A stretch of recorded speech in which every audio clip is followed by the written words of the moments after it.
வணக்கம். இன்றைக்கி நம்ம பார்க்க போகிறது பார்த்திங்கன்னா ஒரு கீரையை வச்சு ஒரு ஜூஸ். அது என்ன கீரைன்னு பார்த்திங்கன்னா சுக்குட்டி கீரை. அதுக்கு இன்னொரு பேர் கூட இருக்குது, மணத்தக்காளி கீரைன்னு சொல்லுவாங்க.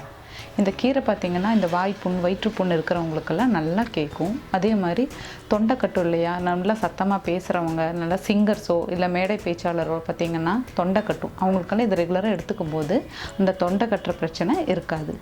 உடல் சூடு பிரச்சனை இருக்கிறவங்களாம் அடிக்கடி எடுத்துக்கிட்டால் அந்த உடல் சூடெல்லாம் தனியும்.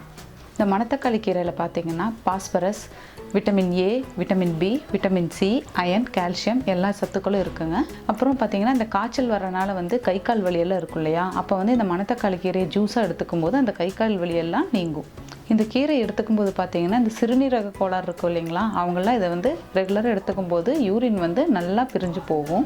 காச நோய், மஞ்சக்காமாலை, கல்லீரல் பிரச்சனை இருக்கிறவங்கலாம் இந்த சுக்குட்டி கீரையில் இருக்கிற பழத்தை சாப்பிடும்போது அது நல்ல பலன் தரும். அப்புறம் பார்த்திங்கன்னா நம்மளோட ஸ்கின்ல ஏற்படும் அலர்ஜி, அப்புறம் கட்டிகள்லாம் வரும் இல்லையா, அதுக்கு இதோட சாறு நல்லா பிரிஞ்சு எடுத்துட்டு அது மேலே அப்ளை பண்ணிட்டு வந்தோம்னா அது எல்லாமே சீக்கிரமாக குணமாயிரும். நெஞ்சு வலி பிரச்சனை இருக்கிறவங்களாம் பார்த்திங்கன்னா இந்த சுக்குட்டி கீரையில் இருக்கிற காயை எடுத்து அது காய வச்சு அதை பொடி பண்ணி டெய்லியும் காலையிலையும் ஈவினிங்கும் தண்ணியிலையும் ஏதாவதுலாம் மிக்ஸ் பண்ணி ஒரு 1/2 ஸ்பூன் எடுத்துக்கிட்டால் அந்த நெஞ்சு வலி பிரச்சனை நீங்கும்.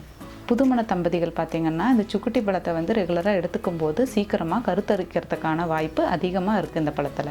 இவ்வளோ பலன் இருக்கிற இந்த சுக்குட்டி கீரையை நம்ம ரெகுலராக ஒன்று துவையலாக அரைச்சி எடுத்துக்கலாம், இல்லை ஜூஸாவோ எப்படி வேணும் எடுத்துக்கலாம். இப்போ நம்ம ஜூஸ் எப்படி செய்யலாங்கிறத பார்க்கலாம் வாங்க. இப்போ நம்ம ஜூஸ் செய்கிறதுக்கு தேவையான பொருட்கள் பார்த்திங்கன்னா ஒரு கைப்பிடி அளவு மணத்தக்காளி கீரை எடுத்திருக்கேன். அதுக்கப்புறம் தேங்காய் தண்ணி, கரும்பு சர்க்கரை. இப்போ இதை நம்ம ஜாரில் போட்டு அரைச்சி சாறு எடுத்துக்கலாம். இப்போ இதை நம்ம ஜாரில் போட்டு லைட்டாக கொஞ்சமாக தண்ணி விட்டு அரைச்சி எடுத்துக்கலாம்.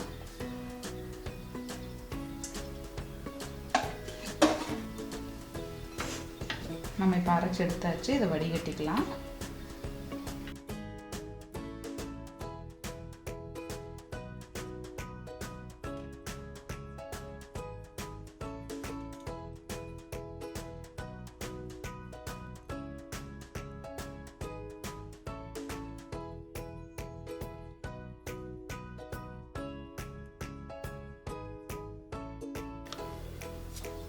அவ்வளோதான், நல்லா பிழிஞ்சு எடுத்துட்டோம். பாருங்கள், சாறு ஃபுல்லாக இதில் இறங்கிடுச்சு.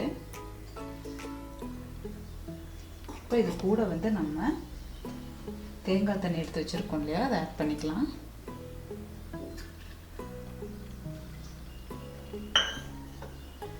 கூடவே கரும்பு சர்க்கரையும் ஆட் பண்ணிக்கலாம்.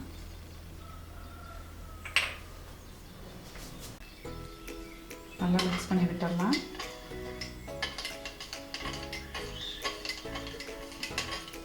அவ்வளோதாங்க, மணத்தக்காளி கீரை ஜூஸ் ரெடி ஆகிடுச்சு. இதை வீக்லி ஒன்ஸ் எடுத்துக்கிட்டால் ரொம்ப நல்லது.